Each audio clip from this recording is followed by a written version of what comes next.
Hey guys, today, you probably know the church behind us. What is this, Amelia? St. Pietro. St. Peter's. St. Peter's Basilica. So we're going to visit this church a few times during Lent.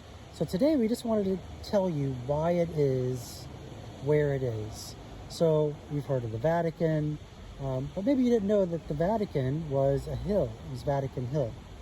And so what you see behind us, this used to be a hill.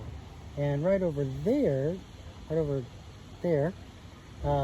was a circus, Nero's circus, Caligula's circus. And so you probably heard of Circus Maximus. So they would have things like games at Nero's circus as well.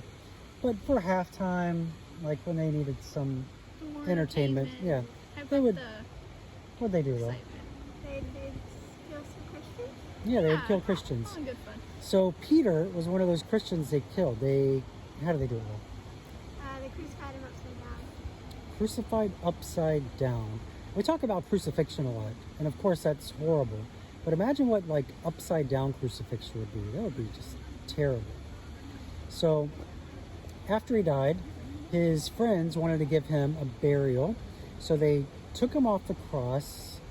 Lil, you know the best way to get someone off an upside down cross. What's that? You got your feet. Chop them off at the feet. Then their body falls to the ground. So his friends took the body. They buried him on Vatican Hill, little cemetery. It wasn't a cemetery. It became a cemetery. It was just a shallow grave. But right away, other Christians, followers of Christ, they wanted to be buried near Peter. So they were buried in what became this cemetery, this necropolis, the city of the dead. And then when Constantine legalized Christianity, he built a church over that tomb. Now, that church stood for, what was it, like 1,000 years or so. And then they decided to build a new church. That's the one you see behind us, the new St. Peter's. It's only 400 or 500 years old. And everybody knew or assumed that Peter was buried below the church, but there was no proof until, do you remember the year, Amelia? The 1940s.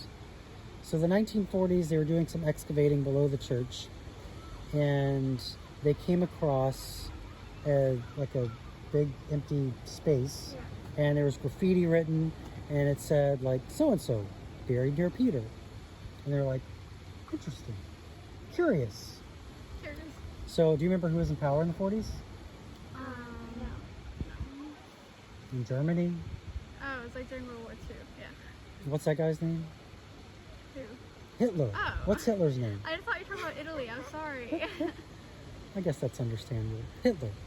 So when Hitler was in power, he liked to collect things like art, but also relics. And so they didn't want it getting out that they may have found Peter's tomb. And so what they did was they very secretly excavated around the tomb. And so what they would do is every night, oh, here's the bells.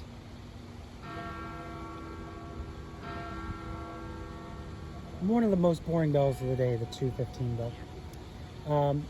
Yeah, they didn't want anybody to know they may have discovered Peter's tomb. So only a few people knew what they were doing. They would go down late at night. They would take just a little bit of dirt, like a little handful of dirt, and then sprinkle it outside. Yeah. So nobody knew what was going on. Eventually, they found a tomb. Do you want to tell us about this tomb, Lily? What was written? What did they find? Yeah. In purple graffiti, it was written, "Peter lies here," something like that. And purple means, purple is the color of royalty, so it was purple. And then The bones, they were wrapped in purple cloth. yeah. Yeah. And there was no feet, because you cut the feet off. Yeah, so when they were going through the bones, they realized it was a man who had a big build because he was, 60s, fisherman. Old, big build. Not Fisherman. old. Like 60s isn't that old. Yeah. I'm going to be 46 in a few days. But yeah, they realized bones of a guy in his late 60s, big bones, big build, fisherman, and wrapped in purple cloth, royalty, no feet. Remember, that's how they got him down off the cross. And turns out he was all this time directly below the main altar. Pretty amazing. Yeah, so this obelisk here, this would have been the last thing Peter saw when he died. It was in the center of Nero's circus, which again was right over there. And so that's what Peter would have seen. And then they moved it here to the center of the piazza when Bernini designed the piazza we see today. But pretty crazy to think that's the last thing Peter would have saw as he died. And so now we can look at that today.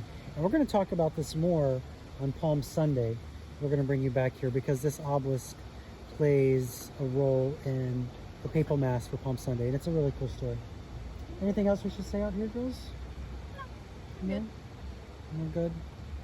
All right. So, like I said, the next time we're here, we're going to take you inside the church. Today is just to give you kind of your bearings on where we are and why we are where we are. Because this was like the outskirts of town. Like people would have been hanging out over here. And now it's the center of the church. Yep. So, thanks for watching. Ciao, ciao, and all that. You know. Bye guys. Bye guys. Bye, guys. Talk to you tomorrow. Tomorrow is a church that most of you have never been to. So, it's a cool one. All right. Ciao.